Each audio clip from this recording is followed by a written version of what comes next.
নমস্কার বন্ধুরা, welcome to সম্পাস kitchen. বর্ষাকাল মানেই আমাদের সন্ধেবেলায় বা বর্ষার সময় একটু ভাজাভুজি খেতে বেশ ভালো লাগে। কিন্তু অনেকেই আছেন বেগুনি খেতে পারেন না, কারণ বেগুনে অ্যালার্জি। আবার আলু দিয়ে কিছু ফ্রাই তৈরি করলেও খাওয়া যাবে না, কারণ সুগার আছে। তাই জন্য আজকে আমরা কাঁচকলা দিয়ে একটা ফ্রাই তৈরি করব। 5-10 মিনিটের মধ্যে ফ্রাই তৈরি হয়ে যাবে, বাড়িতে থাকা ইনগ্রেডিয়েন্টস দিয়ে তৈরি করতে পারবো। খুব সহজ কিন্তু খুব টেস্টি। তাহলে চলুন কাঁচকলা দিয়ে কি করে কাঁচকলা ফ্রাই তৈরি করতে হয় দেখে নিই। সবার প্রথমে আমি নিয়ে নিয়েছি কাঁচকলা। কাঁচকলাগুলোকে খোসা ছাড়িয়ে এরকম লম্বা লম্বা পাতলা করে কেটেছি এরকম ভাবে। কাঁচকলা যখনই কাটবো তখনই আমরা কিন্তু জলের মধ্যে ডুবিয়ে রাখবো, না হলে কিন্তু কাঁচকলাতে কষে কাঁচকলাগুলো কালো হয়ে যায়। তাই আমি জলের মধ্যে ডুবিয়ে রেখেছি। তবে এই কাঁচকলাগুলো যেহেতু আমরা কাঁচাই রান্না করবো, এটাকে আমাদের আগে একটু প্রসেস করে নিতে হবে। তার জন্য একটা বোল নিয়ে নেব, এর মধ্যে দিয়ে দেবো কিছুটা পরিমাণে জল। এর মধ্যে দিয়ে দিচ্ছি 1 টিস্পুন নুন আর 1/2 টিস্পুন হলুদ। নুন আর হলুদটা ভালো করে জলে মিশিয়ে আমরা এই কাঁচকলাগুলোকেই এর মধ্যে একটু ডুবিয়ে রাখবো, যাতে কোষ্ঠে ভাবটা চলে যায়। যেহেতু আমরা এগুলোকে সিদ্ধ করে নিচ্ছি না, সিদ্ধ করে নেওয়ার কোনো প্রয়োজনও নেই, কিন্তু এই পদ্ধতিটা আমাদের করে নিতে হবে যাতে কাঁচকলার কষটা চলে যায়।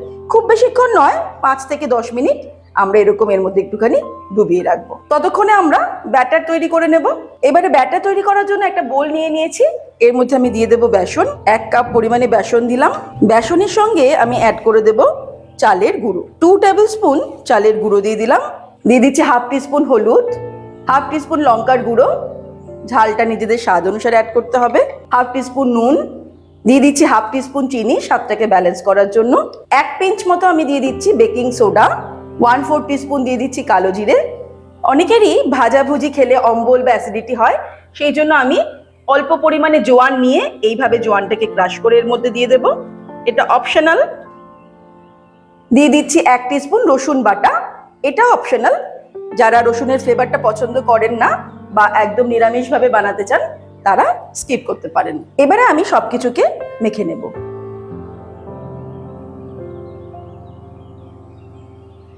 অল্প অল্প করে জল অ্যাড করে বেসনের ব্যাটার তৈরি করব। খুব বেশি পাতলা যেন না হয়ে যায় সেটা খেয়াল রাখতে হবে। যেমন আমরা বেগুনি তৈরির জন্য বেসনের ব্যাটার তৈরি করি, ঠিক সেরকমই আমরা ব্যাটার তৈরি করে নেব। জলটা কিন্তু অল্প অল্প করে অ্যাড করতে হবে। আর হাত দিয়ে এই কারণেই তৈরি করছি, এরকম আমরা বেসনের ব্যাটারটাকে ভালো করে ফেটিয়ে নেব। এরকম ভাবে ফেটাতে ফেটাতেই আমরা বেসনের ব্যাটারটা তৈরি করব, কারণ যত ভালো ফেটানো হবে তত কিন্তু ভালো তৈরি হবে। ব্যাস, আমরা ঠিক এরকম ঘনত্ব রেখেছি। এই যে পোরিং কনসিস্টেন্সি, খুব বেশি পাতলা করলে কিন্তু ভালো লাগবে না। বেসনের ব্যাটারটা তৈরি করে নিয়ে এবার আমরা চলে যাব ফাইনাল স্টেপে। এবারে কড়াইতে বেশ কিছুটা পরিমাণে সাদা তেল গরম করে নিয়েছি। তেলটা ভালো মতো গরম হয়ে গেলে ফ্লেমটাকে মিডিয়াম টু লোতে করে আমাদের এই কাঁচকলাগুলোকে ছাড়তে হবে।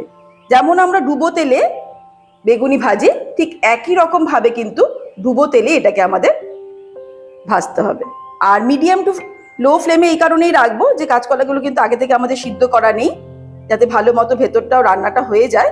তাই জন্য আমরা মিডিয়াম টু লো ফ্লেমে প্রথমে ভাজবো। স্পুন দিয়ে এইভাবে এর ওপর দিকে তেল ছিটিয়ে দিচ্ছি।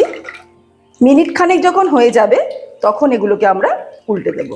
একবারে এগুলো ভাজতে মোটামুটি 4 থেকে 5 মিনিট সময় লাগবে, কারণ একটু সময় নিয়ে আমাদের ভাজতে হবে। আবারও মিনিট খানেক হয়ে গেলে উল্টে দেব। এইভাবে 2-3 বার উল্টে দেওয়ার পর লাস্ট 1 মিনিট সময় নিয়ে আমরা হাই ফ্লেমে এগুলোকে ভাজবো। হাই ফ্লেমে যখন এরকম সুন্দর গোল্ডেন ব্রাউন কালার হয়ে যাবে তখন আমাদের এগুলোকে তেল থেকে ছেঁকে তুলে নিতে হবে।